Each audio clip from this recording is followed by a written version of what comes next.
cage. Pasok ko sa cage. Yung kahapon, ang taas ng tayo niya eh. Tayo siya eh. Hindi pwede dito eh. Tatalunin niya yan eh.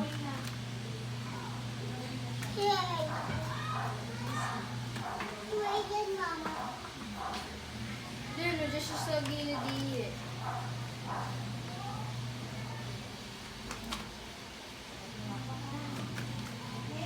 Ay, pinakain mo pa naman yung Patricia. Kakain na.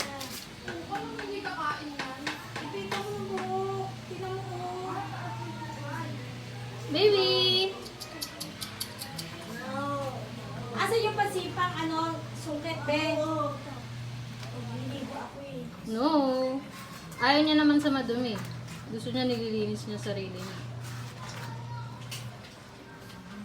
Isa! No! Inaano niya. Hindi, inaamoy niya yan. Alam niya pag madumi. Di ba ayaw nga nila na mabaho tsaka madumi. Sarili nila nililinisan nila.